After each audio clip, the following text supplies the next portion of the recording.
त्याला मंगळ सत्कार करावा ना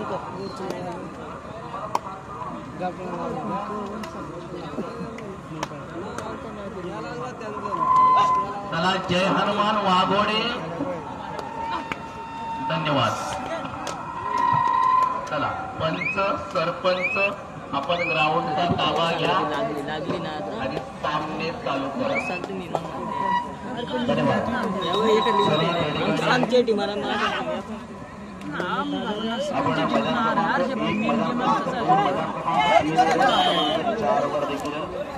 कबड्डीचा मोह आहे आवडता येत नाहीये आवडता येत त्या ठिकाणी आपण महिला मैदान क्रमांक 2 वर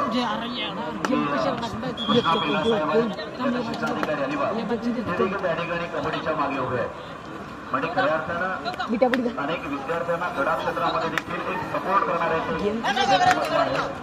मग खेळाच्या माध्यमातून त्यांना पुढे येण्यासाठी एक सपोर्टिव्ह अधिकारी प्रत्यक्षदर्शी त्यांच्या संघाच्या मागे उभे आहेत। ही खेळातील आवड आहे म्हणून मुलांचा विद्यार्थ्यांचा सर्वांगीण विकास हा मित्रांनो आपल्या शैक्षणिक स्तरावर खूप महत्वाचा आहे। मग फक्त गणित इंग्रजी भाषा विज्ञान या विषयांमध्ये देखील मित्रांनो महत्वाचा विषय असा एक महत्वाचा एक पेंड वसत गौरावाडी पेंड वसत जय मसोबा गावठा 3 वर जय बापदेव ढोकावाडी जय गावडी विकाकडा 4 वर नवद्रुण बायरावाडी वर्सेस जय हनुमान वाघोडे। बघूया 2 वर सामना सुरू झाला। गौरावाडी पेंड वसत जय मसोबा गावठाण या 2 संघांमध्ये पाहायचं आहे 2 संघ एकमेकांसमोर खेळत असताना विजयश्री कोणाच्या बाजूला जो जिंकणार तो या स्पर्धेतील बक्षीसपात्र संघ होणार। मैदान क्रमांक 4 ला अमित गायकवाड आणि अमित दळवी पंच मैदानाचा दाबा घ्या सदा। मैदान क्रमांक 4 वर अमित गायकवाड अमित दळवी मैदान क्रमांक 4 चा दाबा घ्या।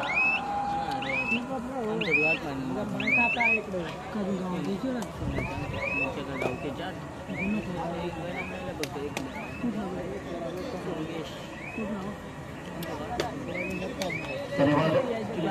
सर्व 4ही मैदान त्या ठिकाणी क्वार्टर फायनलमध्ये सुरू झालेले आहेत। क्वार्टर फायनल सेमीफायनल फायनल आम्ही दळवीसर असे काहीच संघामध्ये या ठिकाणी शिल्लक राहिलेले आणि ते आपण प्रत्यक्षदर्शी या ठिकाणी मैदानामध्ये पाहणार आहोत। एक महत्वाची भूमिका आजच्या सामनाधिकाऱ्यांच्या माध्यमातून या ठिकाणी संपन्न झालेली पाहतोय। न्यायदान म्हणजे न्याय देण्याचं काम निरीक्षणाच्या अंती त्या ठिकाणी आमच्या सामनाधिकाऱ्यांच्या माध्यमातून होतोय। गौरावाडी पेंड वर्सेस जय मसोबा गावठाण संधी मात्र या ठिकाणी अत्यंत उपलब्ध करून दिलेली आहे आणि संधीला पुढे घेऊन जात आपण आजच्या चषकावर आपलं नाव पुरू शकता। परंतु आपल्या प्रत्येक खेळाडूच्या अंगामध्ये असणारी ताकद आपल्या प्रत्येक खेळाडूमध्ये असणारा कबड्डीबद्दलचा सकारात्मक दृष्टिकोन आणि आपल्या खेळावर असणारं नितांत प्रेम आणि श्रद्धा आणि निष्ठा आपल्याला पुढे घेऊन जाणार आहे। मग अनेक खेळाडू खेळतात परंतु कामावर न्यायचं शर्ट पॅन्ट काढायची आपला कबड्डीचा गणवेश घालायचा आणि मैदानामध्ये उतरायचं ते खेळाडू मित्रांनो कधीच यशस्वी होत नाहीये। मग त्याला सरावाची जोड आवश्यक आहे। मग त्यानं त्या मैदानामध्ये आपला खेळ सराव कबड्डीमध्ये देखील करणं गरजेचं आहे।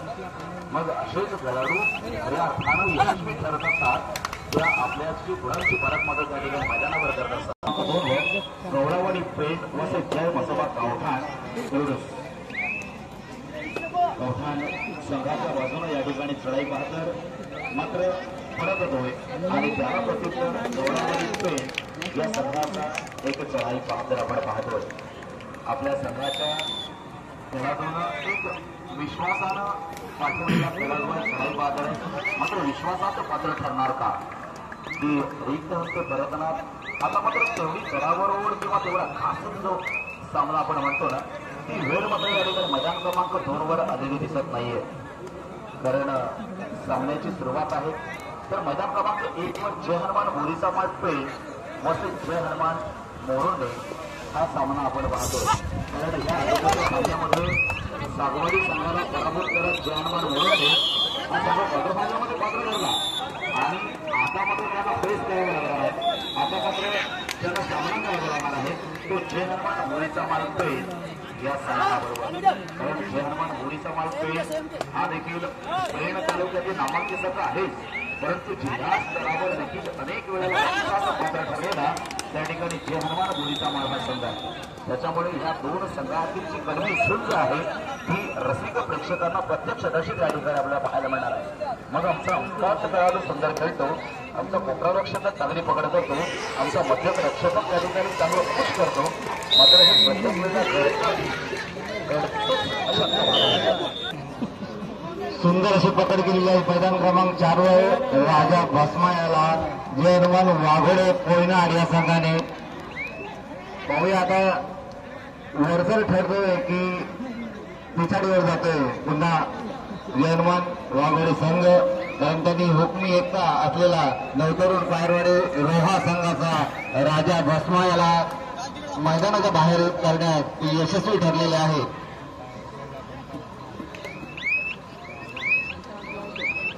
नक्कीच मित्रांनो, या स्पर्धेमध्ये अनेक गुणवंत खेळाडू खेळत आहेत, परंतु कदाचित इथे काय होतं बऱ्याच वेळेला एकच पीठ असल्या कारणानं काही खेळाडू मात्र लक्षात येत नाहीत. मग कदाचित काही जणांची नावं आम्ही घेतोय, काही जणांची नावं घेता येत नाहीयेत. अशातला भाव कारण एक मोठ्या हे 7च्या 7 खेळाडू असतात. प्रत्येकानं दिलेलं योगदान हे आपल्या स्पर्धेसाठी महत्वाचं असतं. गावासाठी आपण खेळतो एक निस्वार्थी खेळ. आलेलं बक्षीस मंडळामध्ये जमा करतोय, आलेलं कृषक आपण आपल्या मंदिरामध्ये जमा करतोय. म्हणजे अशा पद्धतीची कबड्डी आहे. आपल्या गावासाठी, तालुक्यासाठी, जिल्ह्यासाठी, राज्यासाठी नव्हे तर देशासाठी आपण हा खेळ कबड्डीचा खेळ करत असतो. मग गुणवत्ता ही महत्वाची. गुणवंत होण्यापेक्षा श्रीमंत होण्यापेक्षा गुणवंत व्हा. की पैसा असून चालत नाही मित्रांनो, इथे आपण गुणवंत असणं देखील गरजेचं आहे. एक प्रतिभावान खेळ आहे, एक महत्वाचा खेळ आहे आणि पुढच्या पिढीला आदर्श देणारा खेळ आहे. म्हणून आपण एक आदर्शवंत कबड्डीपटू असलं पाहिजे हे 101% एक महत्वाचं आहे. म्हणून आपण खोटा खेळ बाजूला ठेवून खऱ्या खेळाला या कबड्डीमध्ये महत्व देऊया. आतापर्यंत आपल्याला सगळ्या खेळाडूंची गुणवत्ता पाहायला मिळाली. कोणीही या ठिकाणी अगदी बेजबाबदारपणे खेळताना दिसलं नाहीये. कारण या मैदानावर झालेला कोणताही वाद आम्हाला दिसला नाहीये. म्हणजे काय, एक गुणवत्तापूर्ण खेळ या मैदानावर खेळला जातो. मैदान क्रमांक 2 साठी गौरावाडी पेन वसत जय मसोबा गावठाण कुरुडूस हा सामना मात्र सुरू आहे. शेवटी त्या काळाचा अवलंब केला जातो, अर्थात ऑफिशियल टाइमआउट त्या ठिकाणी घेतला जातो मैदान क्रमांक 2 वर. तिकडे मैदान क्रमांक 4 वर आपण पाहतोय नवतरुण पायरावाडी रोहा वसत जयहनुमान वाघोडे हा खेळ मात्र मैदान क्रमांक 4 वर खेळला जातो. जो संघ विजयी होणार तो सेमीफायनल मध्ये खेळणार. मात्र कोणते 4 संघ ते सेमीफायनल मध्ये प्रवेश करणार, अर्थात प्रवेश पात्र ठरणार, याचीच उत्सुकता, याचीच उत्कंठा मात्र आम्हाला सर्वांनाच आहे. रोहा वसत जयहनुमान वाघोडे असे संघ आपण त्या ठिकाणी आपला खेळ करत असताना आपल्याला पाहायला मिळतं.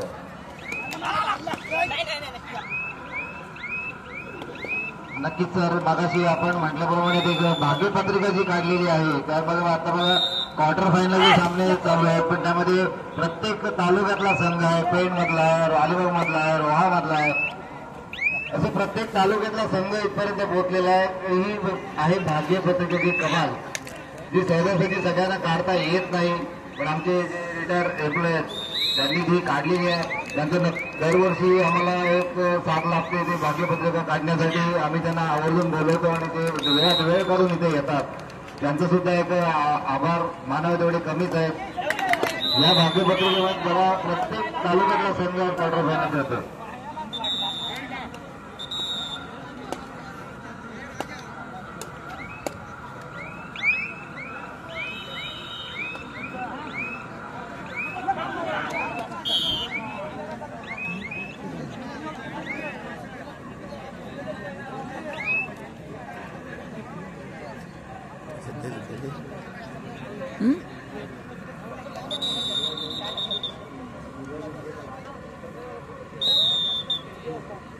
कसली 2ची झाली ती.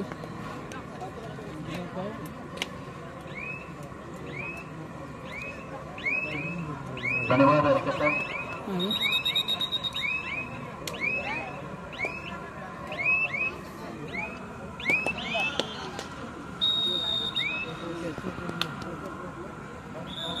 मैदान क्रमांक 4 वर एकतर्फी मुकाबला चालू आहे. 9-1 अशी गुणसंख्या आहे. ऑल आउट झाल्यानंतर राज बसवाने एक गोल मिळवलाय, पण प्रतिस्पर्धी सांगताय तुम्ही जसा बोनस घेतलाय तशा पद्धतीचा घेऊ शकतो. बोनस पॉइंट 10-1 अशी गुणसंख्या. राज बसवान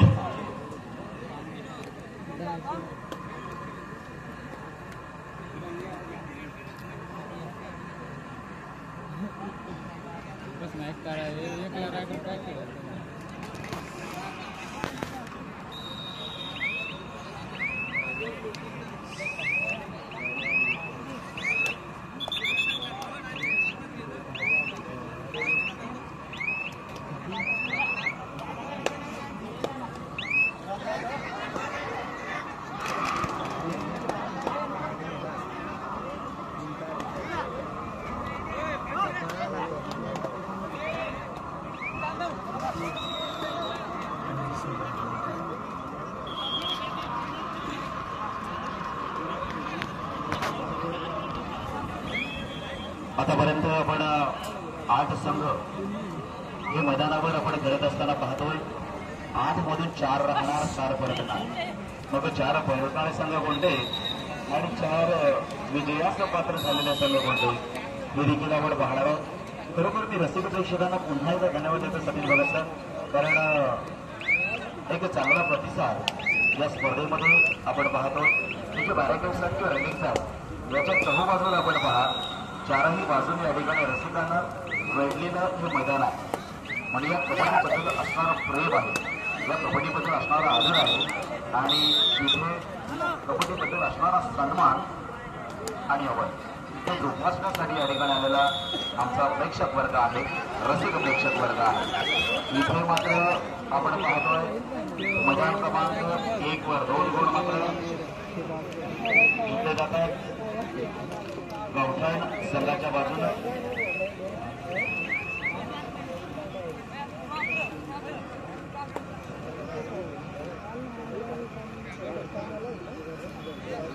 गोल होणार आजच्या कबड्डी स्पर्धेतील अंतिम विजेता संघ. हे मात्र वेळच ठरले, कारण योग्य वेळेमध्ये ज्याचा खेळ होईल तोच विजयी ठरणार. कारण आता हे जे संघ आले प्रत्येक संघ नव्हे तर 3-3 संघांना पराभूत करत त्यांना 4मध्ये अशीत करत या ठिकाणी 4थ्या फेरीमध्ये खेळत असताना आपण पाहतो. आपल्याकडे स्टॅमिना देखील असणं गरजेचं आहे. मग एवढा सुंदर असा स्टॅमिना, इतका चांगला स्टॅमिना घेऊन या ठिकाणी अजून देखील चढाई पाहतं. हीच गुणवत्ता या मैदानामध्ये घेण्याचा प्रयत्न करतात. क्वालिटीमध्ये दिसत नाही, हे महत्वाचं आहे. सामना एक साठी जय हनुमान होळीचा मागतोय वसे जय हनुमान मोरंडे, 2 साठी गौडावाडी जय मसाला गावठाण, तर 3 साठी जय बापदेव ढेपाळवाडी वसे जय गावदेवी पातळा आणि 4 साठी नवतरुण पैरावाडी रोहा वसे जय हनुमान वाकोडे. या संघाला आपण पाहतो वेगवेगळ्या तालुक्यातील वेगवेगळे खेळाडू मात्र एकाच मैदानावर या ठिकाणी संघर्षाच्या माध्यमातून खेळताना आपण पाहतो. मध्यंतर पूर्वीचा खेळ आणि मध्यंतर नंतरचा खेळ आणि शेवटच्या 5 मिनिटातला खेळ याच्यामध्ये खूप वेळा आपल्याला फरक जाणवतो. मग खरा खेळ शेवटच्या 5 मिनिटांमध्ये सुरू होतो, कारण तिथे जसे ठिकाण कबड्डीमध्ये आहे, जसं की ठराविक कबड्डीमध्ये आहे. मग ते शेवटची 5 मिनिटं असतात ना, त्यावेळेला देखील तशाच पद्धतीनं खेळ करावा लागतो. म्हणजे बरोबर त्या ठिकाणी लढाई असते, तो थरार मात्र वेगळा असतो, तो अनुभव मात्र वेगळा असतो. आणि त्या घरामधील जे संघर्ष होत असतो मतदारसंघामध्ये, हा एक विशेष संघर्ष कधी तिकडे कधी प्लस कधी मायनस, मग असाच क्रम मात्र या ठिकाणी सुरू आहे. मग शेवटी मित्रांनो एका गुणालाही हे आपल्याला देखील माहिती आहे, एका गुणाला देखील प्रतिस्पर्धी संघ या सामन्यामध्ये जिंकू शकतो आणि सन्मान चिन्ह बक्षीस रोख रक्कम आपल्याकडे मिळू शकतो. हे देखील आपण विसरून चालणार नाहीये. म्हणजे अगदी संयमानं जी खेळी म्हटलं जातं, ही संयमाची खेळी तुमच्याकडे असणं गरजेचं आहे.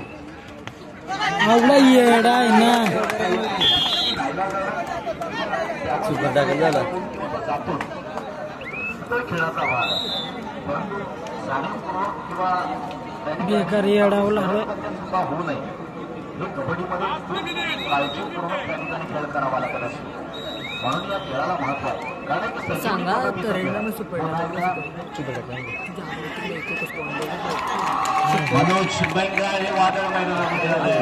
रायगड जिल्ह्याचा नेतृत्व करणारा खेळाडू पण ज्या वेळेला मैदानामध्ये आपण स्कोर कार्डवर नजर फिरवली तर त्याचा संघ जवळजवळ 6 गुणांच्या पिछाडीवर आहे.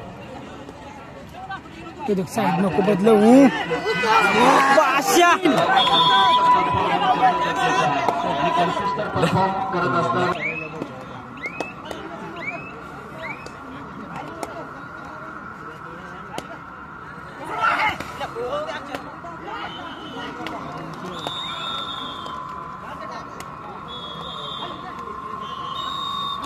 आठ 15 अशी गुणसंख्या मैदान क्रमांक 2 वर. मैदान क्रमांक 2 वर चुरशीचा सामना निश्चितपणाने आहे. रनिंग बोनसचा टीम टच अँड गो पंच नेहमी सांगत असतात पण कितीची लीड 4 येस डेफिनेटली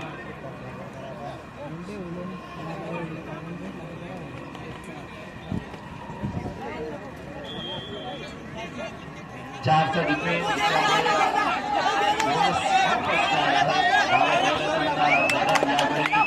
जगदोचेस करतोय. निदान रिक्षा पार केले. कोर्टमध्ये चालला. आपल्या संघाकडे जो लीड आहे त्याला कायम राखण्याचा प्रयत्न यावेळी पाहायला मिळतोय. आणि ऍडव्हान्स टॅकल सक्सेसफुल टॅकल. अजून एक गुण आपल्या संघाला देवतोय. 16 ऑलमोस्ट अर्धा लीड आहे. 8 गुणसंख्या आहे. टीमचा defence super tackle is on पण रेडर कशा पद्धतीचे प्रयत्न करेल का. ऍडव्हान्स टॅकल किंवा ज्या वेळेला एक्स्ट्रा ऑर्डिनरी एफर्ट लावेल का. संघाला ऑल आउट करण्याचा प्रयत्न करेल का. निश्चितपणाने काही गरज नाहीये.